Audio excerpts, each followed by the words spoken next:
Hi, everyone. Sabrina Dhami here, along with my colleagues Tessa Bentulin and Stella Porter, both here as we are continuing our team coverage on this big story, this breaking news situation outside Albany Medical Center and inside the hospital as well. And Tessa, Stella, both working on gathering new details as we continue to learn more about the suspect.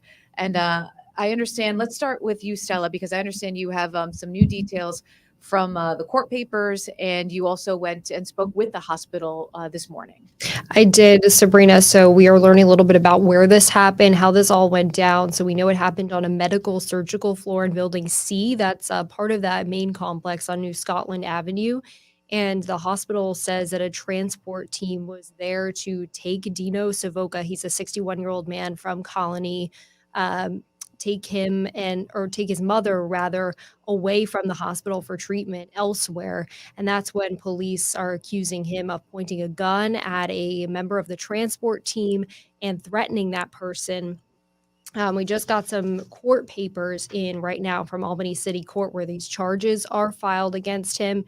It says that he threatened staff with firearm and told that staff member to get the expletive out of the room, presumably to leave him alone with his mother. We know he's facing a number of weapons charges right now. We also know he was in that room with a BB gun that staff believed was a handgun at the time, as well as a shotgun, both of which were recovered from the room once he eventually let staff and police in to care for his mother and to arrest him hours later. Tessa, you were there as well outside the hospital yesterday, and you got that detail that it was a BB gun. And then we learned today that a shotgun was involved in this as well. You just spoke with the Albany PIO, the public information officer, about that new detail. Talk about that with us. Yeah, so also I just wanted to add on what was also found in the room from what Steve Smith, Albany's public information officer, was telling us, that ammunition was found in the room as well. We asked about transparency because yesterday we were just told that there was a handgun, a BB gun, and today the shotgun information was released. We're putting that picture up right now on the screen, by the way, the shotgun that police recovered from this suspect. And Steve Smith was telling us, they were as transparent as they could be. They said they held 3 press conferences, which we were at for all 3 of them, and they released as much information as they could at the time while this was still a fluid situation, as they're still investigating now even. Steve Smith also told us that minutes before his last press conference is when they arrested the suspect, Dino Savoca. Talk also about the new detail we learned about from his neighborhood, the concern there as well. Yeah, so yesterday a search warrant was conducted with the Colony Police Department, the Fuller Road Fire Department, as well as with Albany Police. And this is interesting because when they got to his home, which is 2 All Avenue, it's a trailer park in Colony, they went inside and they smelled an odor, and they realized that his gas stove was on intentionally and that there was a candle burning. Stella asked him a great question of, was this some sort of suicide attempt? Steve Smith said at this time they're still looking into that. Stella, tell us a little bit more about what's inside the court papers. I know we just got our hands on them. Yeah, I'm just coming through these right now. So it's kind of telling the story of what happened inside that hospital room, that the suspect would not allow that medical staff to get in to care for his mother. Actually put chairs against the door, right? Yeah. Barricaded himself inside. It says that the victim here, the mother, was in declining health, needed some care, and staff were trying to get in. They spent several hours with a crisis intervention team, specialized team with the Albany Police Department, trying to negotiate with Savoca and allow them to treat his mother and arrest him. I know that safety is obviously a big concern. We are hearing from the Nurses Association about this.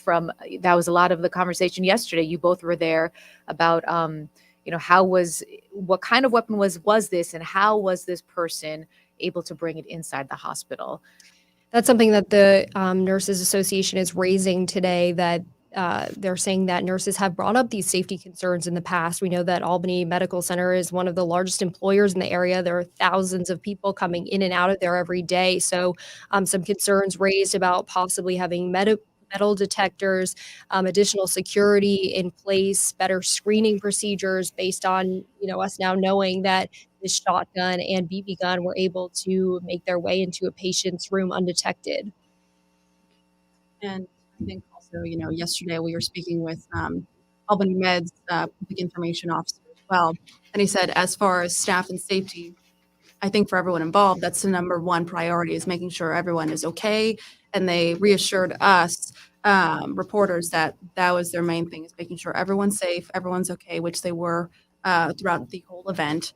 And that they communicated Albany Med with their team several times as soon as that code silver went out. An announcement went over the loudspeakers inside the hospital. If they had any staffers that weren't on site but were working that day, they sent them text messages, phone calls, and even on Twitter. We were monitoring their Twitter account, and they were putting all the information on there as well. Not only letting just everyone else know what was going on, but even their staff were saying, hey, we're sending you messages and calls.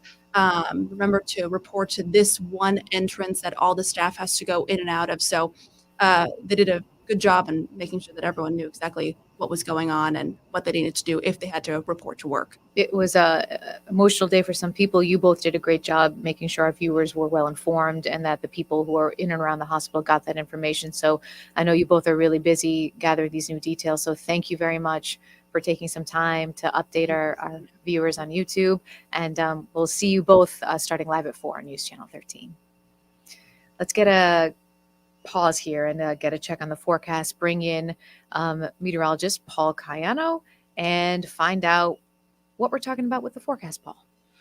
Well, Sabrina, a little bit cooler today, but drier than what we had last night. We had that quick moving system move through, came through right around dinner time. And later than that, we had some rain showers, maybe some wet snowflakes in a few spots well after dark, but it didn't add up. As we saw this morning, nothing on the ground in the metro, but some of the hill towns got it coating up to an inch or so as expected, but the trend now is for drier weather and some sunshine to break through. You could see that here in Schenectady on the CDPHP first warning cam. The temperature is 47 degrees. At times, the wind has been gusty out of the northwest at 15 to 20 miles per hour. That's adding a little bit of a late winter, early spring chill to the air, but still this time of year when the sun comes out and it gets to 50 like it is in Albany right now, it actually feels pretty decent out there, even with that little bit of a wind. Of course, across the hill towns like Duanesburg, for example, where it's still 39, it's going to feel a bit chilly. A few flurries, a few sprinkles out toward Utica, downwind of Lake Ontario. I think it's going to stay dry here with that northwest wind flow for the rest of the day. You can see that sort of a burst of light and spotty precipitation to our west. I think that's going to stay out toward our west and downwind of the Great Lakes. Meantime, our next system, see the word Edmonton? That's a city in Alberta, Canada. And our next system's coming right through Edmonton, and it's going to head our way. It's an Alberta Clipper, go figure. And it's going to move fast right through our area Wednesday night with a quick shot of some light snow. And some of that could dust the ground up before the sun comes up on Thursday. It's going to be a very fast system, moisture starved, but the chances of it dusting the ground are pretty good as temperatures will drop quickly as that system moves through. So a dry night tonight, sunny to start Wednesday. Dry through the evening commute. We'll stop the clock at 5 p.m. Nothing going on. But look what happens a little later into the evening. We get that shot of snow, 9, 10 o'clock. By about 11, it's gone through western New England. So an hour, maybe 90 minutes of very light snow getting blown around and maybe dusting up the ground, and then dry but blustery and colder for the day on Thursday. So a couple of systems sweeping through, which are pretty common for this time of year. But getting a little dust of snow is also not out of the question, even as we turn the calendar over to April. Near 50 today, 27 tonight, back into the 50s tomorrow out ahead of this system. And the 7-day forecast will show a blustery, cooler, but dry day Thursday before another and even milder system comes in late Friday and into the weekend. Look at Saturday, kind of a trade-off. You get some rain, but 60, while Sunday will be dry but cooler and in the 40s. So if that's not spring in a nutshell, I don't know what is. You talk about this, I feel like at the changing of the seasons all the time. It's that clash of the seasons, right? Where winter's trying to hold on, but spring is like, no, it's my turn now. Yeah. And at this time of year, late March, early April, even through April, most of the time winter wins and it's chilly. And even if we get a cold rain in May, when we get that clash, spring wins. And that's when we see thunderstorms. So that's what lies ahead, I'm sure, for our forecasting prowess over the next couple of months. You, of course, are all over it, Paul. Thank you so much. We'll see you live at 4 on News Channel 13. Okay. I want to get you updated on another big story we're following right now. In fact, this court appearance happening as we speak. This is the shootout in Saratoga Springs from back in November. We have learned that an arraignment is taking place right now, and that Vito Casanova, the off-duty Rutland County Sheriff's deputy who police say was involved in that shootout, is the person being arraigned. He lives in Glens Falls. He was shot by Saratoga Springs police while he was involved in a shootout with men in the Utica area, police say. Police shared that body cam video and the security footage shortly after this whole thing happened back in November. So my colleague Mark Mulholland has been working on this, and he will have an update on what exactly transpired inside court coming up as well on Live at 4. That is your 13 Now update on this Tuesday afternoon. It's been a busy couple of days. I'm Sabrina Dhami. We'll see you on air starting live at 4.